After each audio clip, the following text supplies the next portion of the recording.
Les rails en accordéon. Quand on travaille sur une voie ferrée, le danger n'est jamais complètement écarté. Les locomotives doivent donc toujours être prudentes et vigilantes. En automne, par exemple, les feuilles mortes peuvent rendre les rails glissants. En hiver, c'est la neige et le verglas. Le printemps aussi apporte son lot de surprises.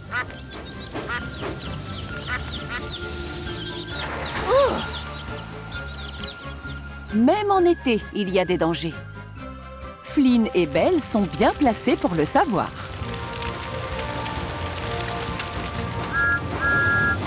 Oh, nom d'une soupape! Encore un feu de forêt! Il y a toujours plus d'incendies quand il fait très chaud, Thomas.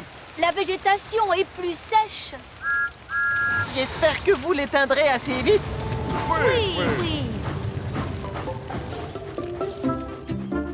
Le feu enfin éteint, Flynn et Belle retournent tranquillement au centre de recherche et de secours.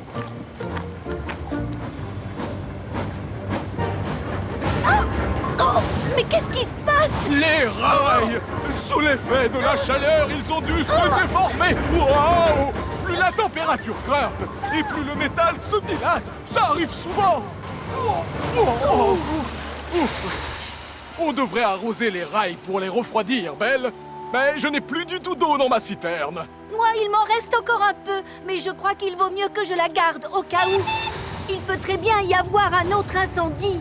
Le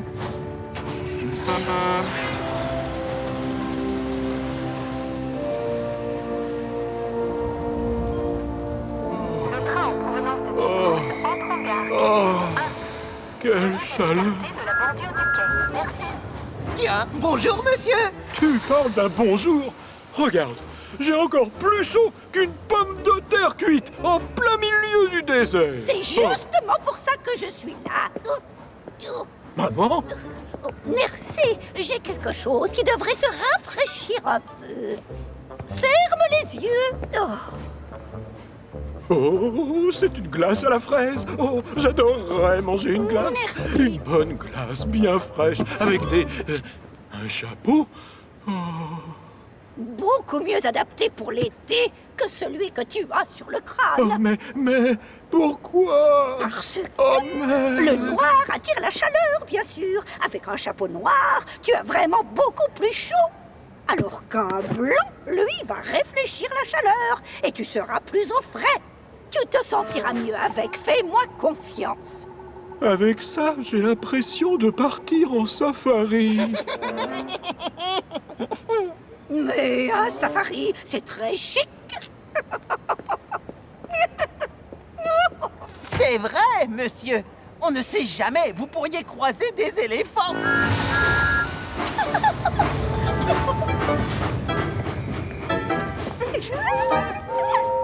Oh, quelle humiliation! C'est ma France!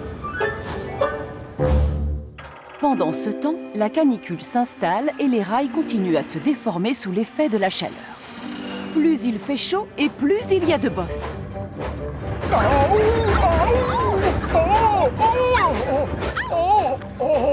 Ces rails déformés doivent être remplacés.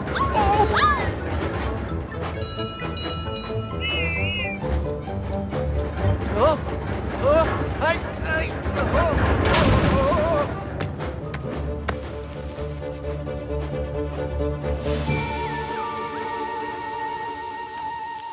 Des rails déformés? Oh! Comme si je n'avais pas assez de choses à faire. Oh, c'est noté, j'arrive bientôt. Au revoir. Oh, misère de misère. Hein? Gustave, ne t'avise pas de sortir sans ce chapeau-là. Quoi? Oh.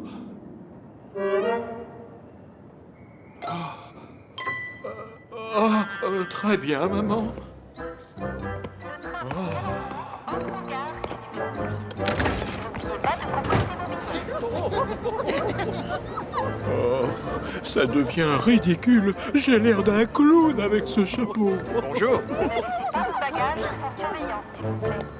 Les consignes sont à votre disposition. Oh? pas de composter vos billets. Ils seront contrôlés pendant votre voyage. Excusez-moi, monsieur. Quoi? Tenez. Mieux vaut se protéger la tête avec cette chaleur. C'est gentil. Et vous en aurez besoin quand vous partirez en safari.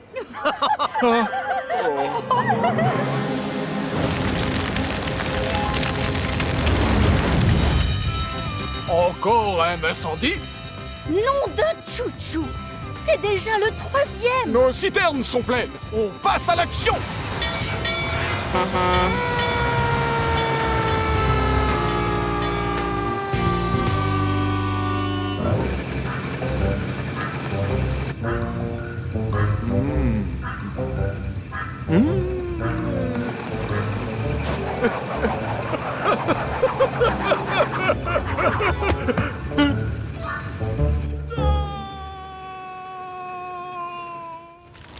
Et c'est la catastrophe. Oh, finalement, j'aurais peut-être dû les arroser, ces rails! Belle! Attention!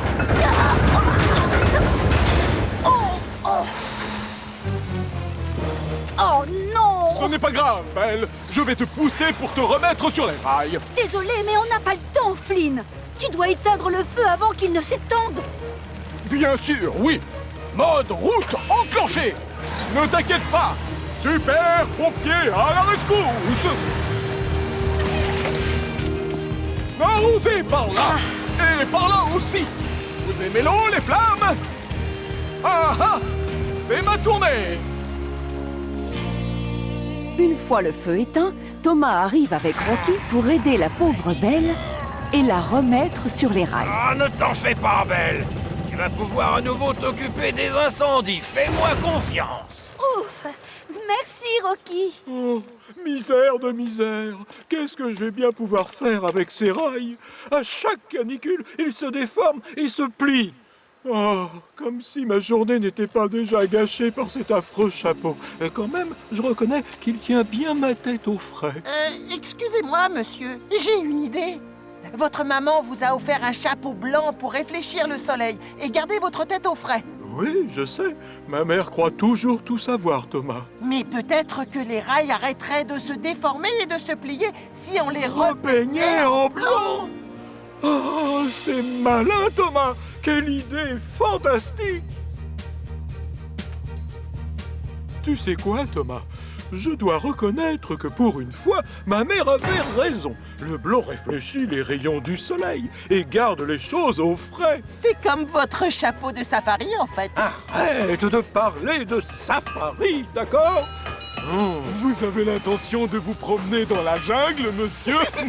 Oh, ça suffit. J'en ai assez qu'on se moque de moi à cause de ce nouveau chapeau. Franchement, ça me rend chèvre. Prends-le. Oh, je t'en fais cadeau. J'en suis enfin débarrassé.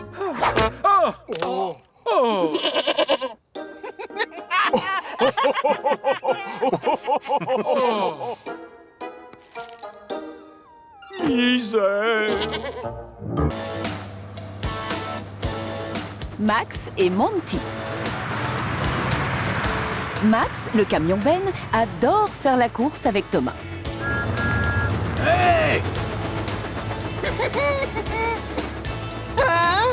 Tout comme Monty, son frère jumeau.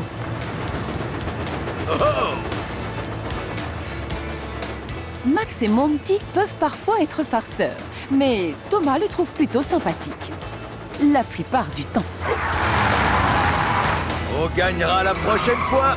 Oh oui! Personne ne me bat. Je suis le numéro 1.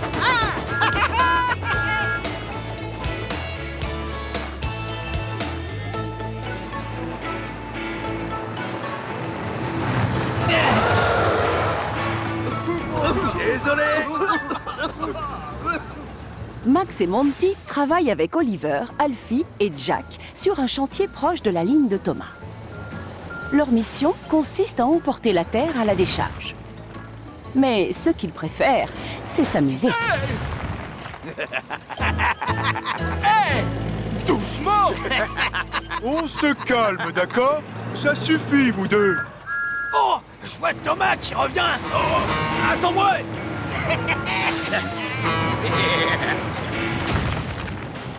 Eh, non, revenez! On fait la belle. Oh, attention! Ouais. Youpi. On va gagner. C'était dangereux! Oh. D'habitude, on s'amuse tous les trois, je le reconnais. Mais se croiser sur la voie comme ça devant moi, c'est risqué, enfin! La seule façon de ne pas avoir d'ennui avec Max et Monty, c'est tout simplement de les ignorer. Ah, tu crois? Bien sûr! Ne leur réponds pas! Arrête de les provoquer et oublie-les! C'est le seul moyen de se faire respecter par ces engins de chantier. Très bon conseil. Merci beaucoup. Plus facile à dire qu'à faire. Oh.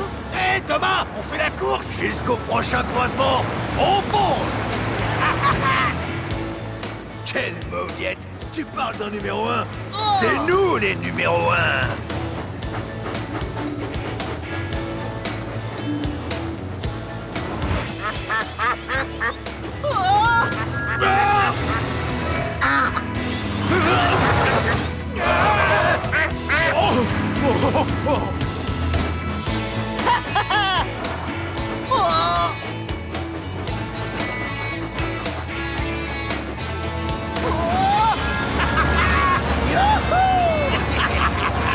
Salut!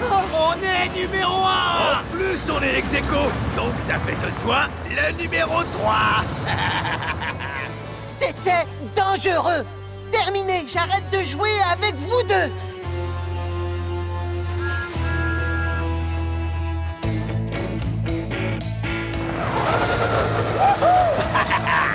Admirez! Wouhou! Bravo!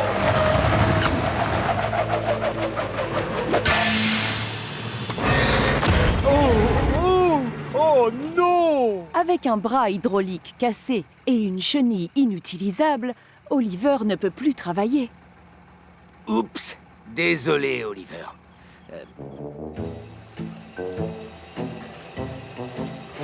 Le pauvre Oliver va aller faire un tour à l'atelier de réparation.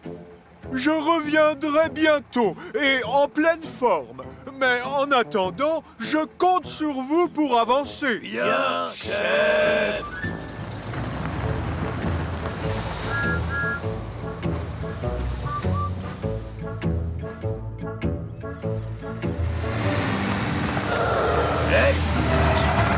Pourquoi tu t'arrêtes? En fait, je réfléchissais. La décharge est vraiment très éloignée. Il faut qu'on se dépêche. Ou alors, au lieu d'emporter la terre jusque là-bas, on pourrait la jeter par-dessus ce pont. Exactement!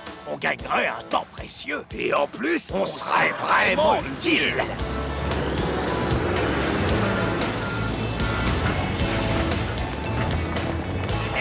Ouais! Waouh, ça a été rapide. On travaille aussi vite qu'on peut. À deux, la vitesse est doublée.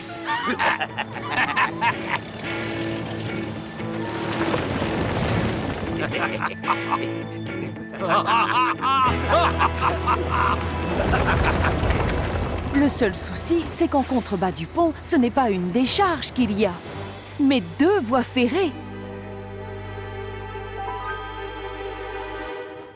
Entre-temps, Oliver a été réparé et c'est Thomas qui le raccompagne jusqu'au chantier. Max et Monty sont d'excellentes recrues. Mais je te donne un conseil, il vaut mieux les laisser jouer entre eux plutôt que d'essayer de gagner à leur jeu stupide. Je m'en souviendrai. C'est tellement vrai. La prochaine fois qu'il me...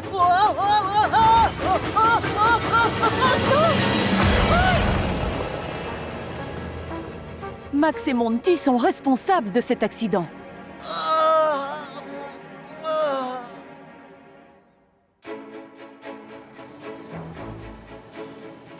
Où sont Thomas et Oliver?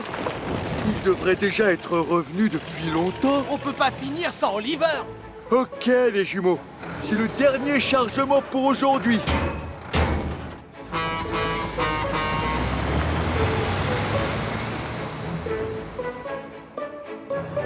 Heureusement, Thomas peut compter sur l'aide de ses amis. Je vais vite dégager la voie, Thomas, maintenant que mes pistons sont réparés. Et nous, on va te remettre en place, n'est-ce pas, Jérôme? Mais oui, Judy. Merci à tout le monde. Il reste encore un mystère. Comment ce tas de terre s'est-il retrouvé sur la ligne de Thomas? Incompréhensible. Quand tout à coup,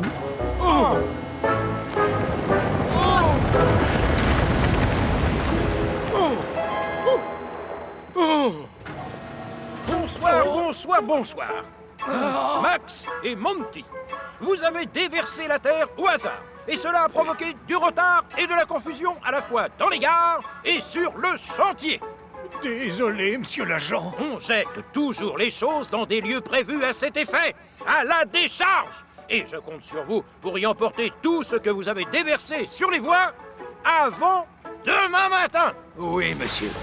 Encore pardon. Et je ne veux plus avoir à vous le dire.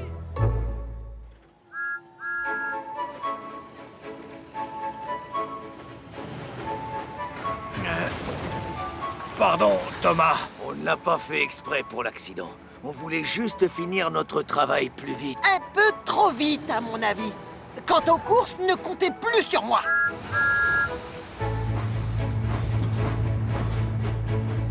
Et voilà, Max. Vas-y, c'est bon. Moi aussi, mon petit. Oh, merci, c'est très sympa.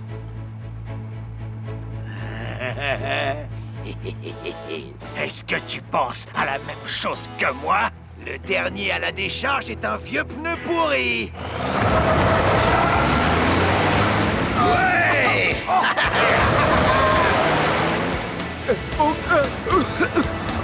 Je suis le numéro 1. Ah non, c'est moi. Non, c'est moi. La preuve, on dit Max et Monty, pas Monty et Max. Tu viens de le dire pourtant, et ça sonne beaucoup mieux. C'est le meilleur en premier. Tu rêves. Je suis le numéro 1. Ça m'étonnerait. De Dixie, moteur. deux frères inséparables. Dans l'équipe du gros contrôleur, les locomotives 9 et 10 sont réputées pour leur force et leur sérieux. Mais d'un autre côté, elles sont aussi soupe au lait, fières et susceptibles. Donald et Douglas, les deux Écossais, ont une autre particularité. Ils sont frères. Arrête de me pousser! Je ne t'ai pas poussé. Tu m'as poussé quand le signal a changé. Non, tu m'as tiré en avant. Menteur! Toi-même. Non, c'est toi! Menteur. Et comme tous les frères, parfois, ils se chamaillent. Avance. Mais ils ont beau se disputer souvent, Donald et Douglas finissent toujours par se réconcilier, car ils sont inséparables.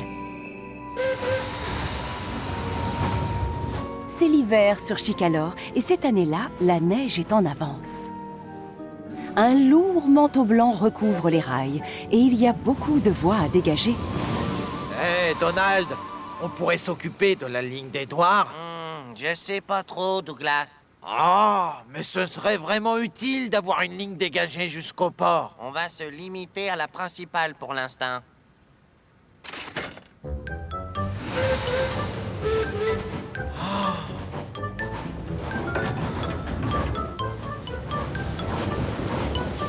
Un peu plus tard, Donald et Douglas doivent à nouveau faire un choix.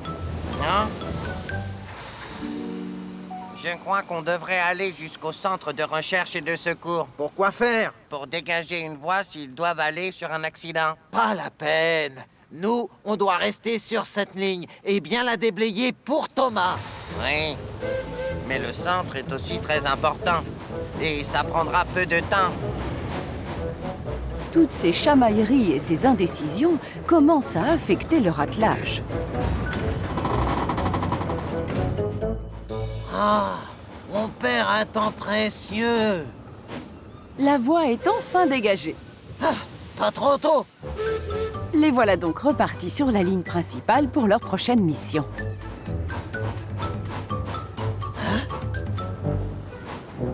J'étais sûr qu'il fallait commencer par celle-là. Maintenant, cette tortue nous empêche de passer. Regarde, il ne voit rien avec toute cette neige. Arrête, Dougie. Tu pourrais parler moins fort. Il va finir par se vexer. Passe devant, Donald! Merci, Toby.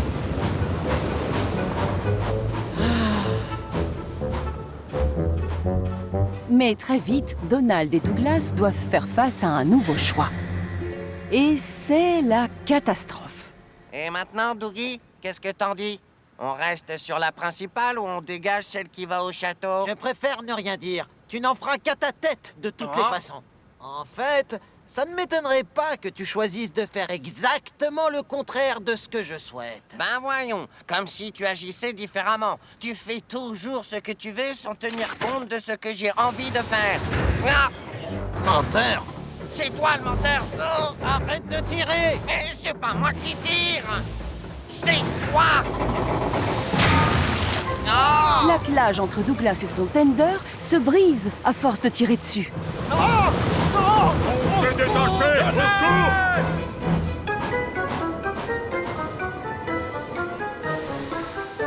Donald part en abandonnant Douglas.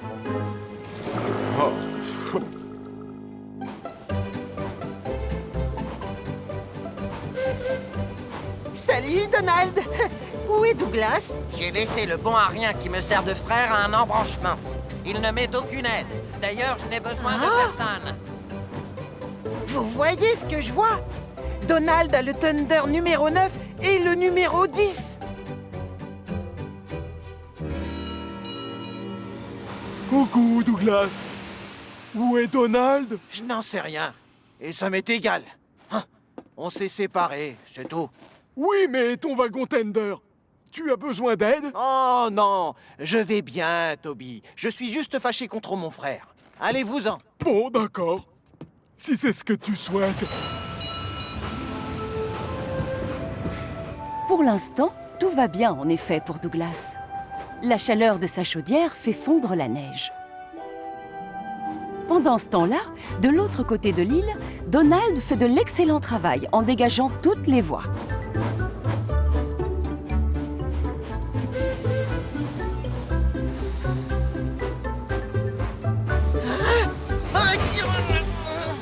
Donald!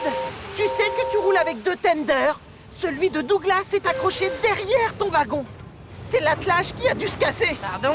Oh, comment? Oh, mais alors, j'ai les réserves d'eau et de charbon de mon frère? C'est exact. Et Douglas est... Coincé là-bas et dans le froid! Oh. Le conducteur et le mécanicien de Douglas sont partis avec Toby. Et sa chaudière ne dégage plus du tout de chaleur.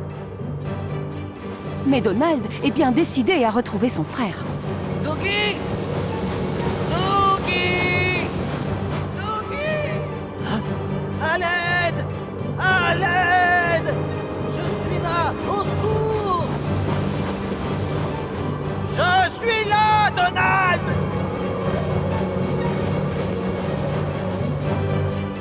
Dougie! Oh, oh.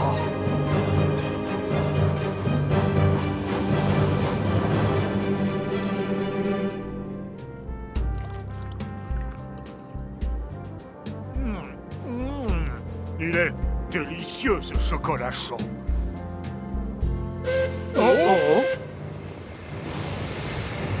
Toby, as-tu vu Douglas? Oui, je l'ai vu. Il était à l'embranchement, là où tu l'avais laissé. Mais non, j'en reviens justement, et je t'assure qu'il n'y était pas. Je croyais que vous ne travailliez plus ensemble. Oui, mais c'est toujours mon frère. Et il est coincé dehors quelque part, alors qu'il fait si froid.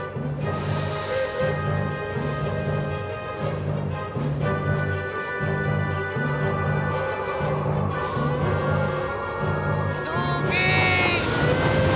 Dougie! Tony? Tony! Je suis là!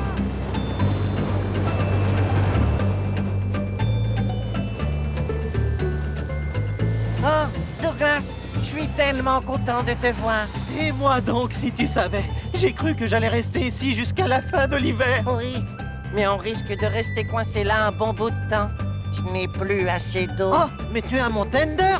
Peut-être qu'il y a encore de l'eau dedans. Bien sûr, je vais pouvoir t'emmener jusqu'à l'atelier. Tu seras beaucoup mieux au chaud, mon Dougie. Ah, ça me réchauffe déjà le cœur de savoir que mon frère est venu me chercher. Aussitôt dit, aussitôt fait. Donald pousse son frère jusqu'à l'atelier pour faire réparer l'attelage afin que Douglas s'accroche à son tender.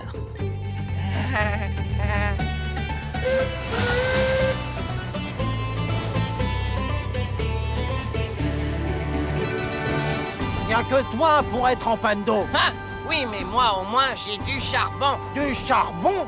Merci qui? Moi? Comme tous les frères, Donald et Douglas aiment se chamailler de temps en temps.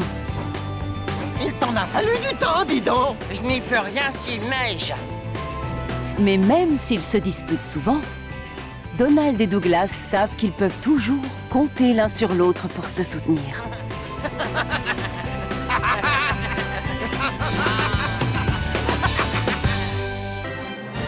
James, le vaniteux. C'est par une magnifique matinée que le gros contrôleur vient annoncer une grande nouvelle à son équipe de locomotives. Voilà, aujourd'hui est un jour très important. C'est votre anniversaire?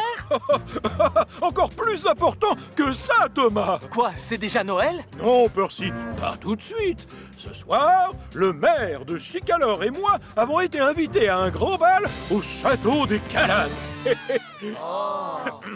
Et il nous faut quelqu'un pour nous y emmener.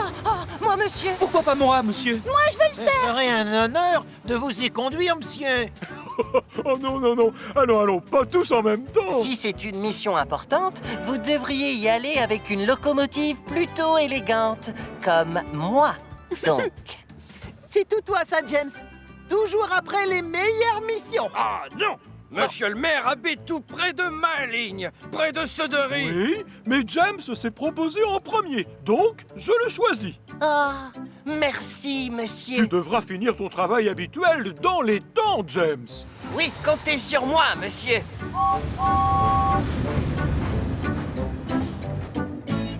James tient parole. Il travaille dur toute la journée et ne ménage pas ses efforts pour être prêt à l'heure.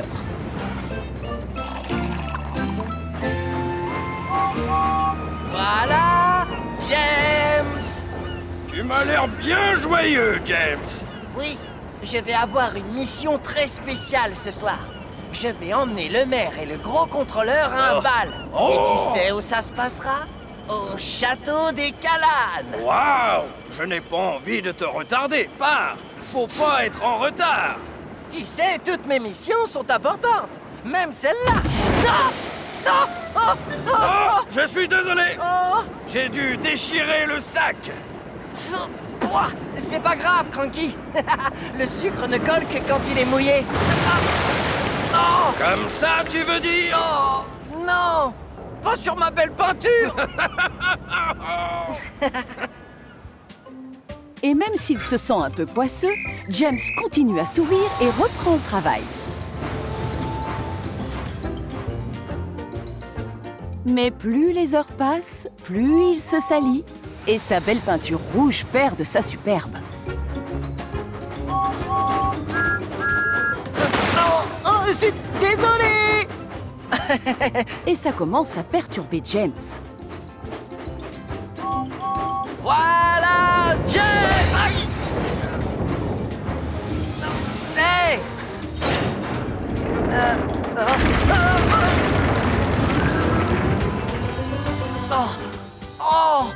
Oh, zut! Oh.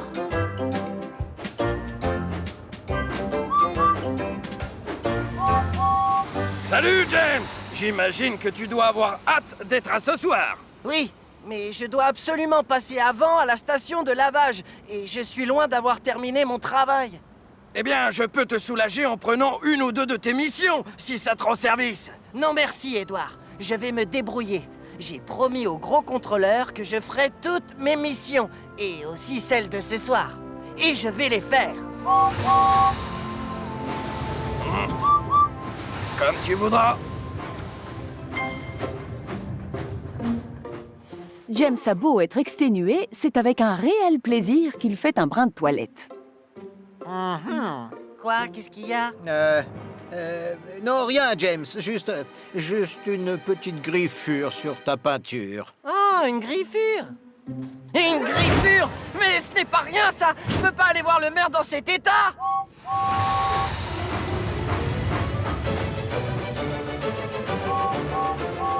Victor! Victor! J'ai une mission spéciale ce soir et j'ai besoin qu'on me repeigne! Maintenant! Mais ta peinture ne sera pas Ne sèche. t'inquiète pas, j'y ai déjà pensé. On a prévu du vent pour ce soir. Et donc ça, plus ma vitesse, devrait sécher ma peinture en peu de temps.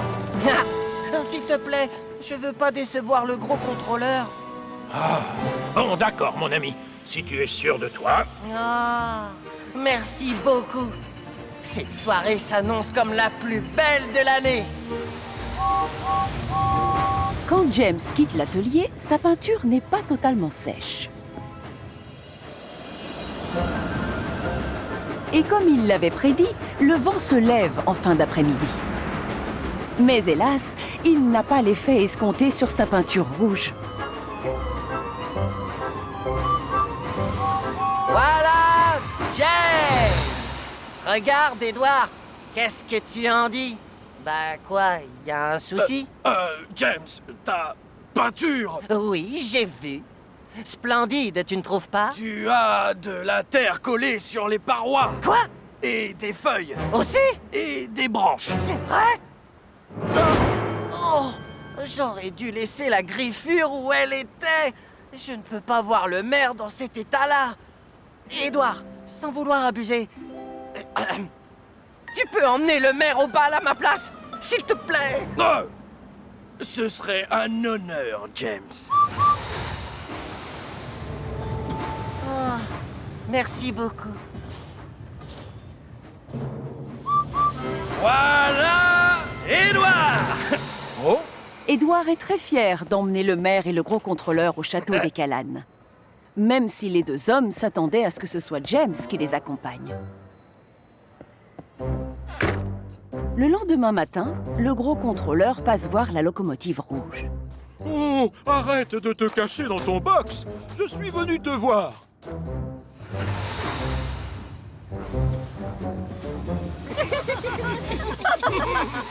Je ne sais pas si tu es toujours une locomotive splendide, James, mais ce qui est sûr, c'est que tu es collant. Oh, oui, je reconnais que tu as l'air un peu ridicule. Le pire, c'est que le maire et moi, on comptait énormément sur ta présence hier soir. Désolé, monsieur. Mais Édouard m'a raconté toutes tes mésaventures. Il m'a dit que tu avais travaillé dur toute la journée et que tu avais fini les missions que je t'avais données. Si tu n'avais pas été obsédé par cette minuscule griffure, tu te rends compte que tu aurais pu venir avec nous? Alors, sors et va vite voir Victor. Oui, monsieur. Pardon, monsieur. James retourne donc à l'atelier de réparation pour y être repeint une nouvelle fois. Et pendant qu'il attend que sa peinture sèche, il reçoit une visite surprise. Ah! Oh! Bonjour, votre majesté. bonjour, James. Ton ami Édouard m'a raconté à quel point tu étais déçu hier soir de ne pas pouvoir me conduire au bal du château des Calannes. C'est vraiment gentil de sa part, votre Altesse. Tu peux m'appeler Monsieur le maire, James. Sa peinture sera-t-elle sèche pour ce soir, mon cher Victor? Ah oui, bien sûr, monsieur le maire. Dans ce cas, pourrais-tu m'emmener ce soir à un dîner dans la ville des Vicaires? J'en serais très honoré, monsieur le maire. Oui, moi aussi. En réalité, je vais seulement avoir besoin de James ce soir. Je suis désolé.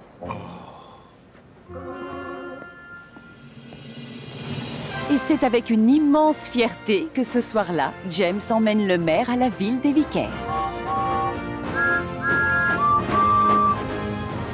Oh, tu es vraiment splendide ce soir, James. Merci beaucoup. Ça, c'est sûr, Édouard.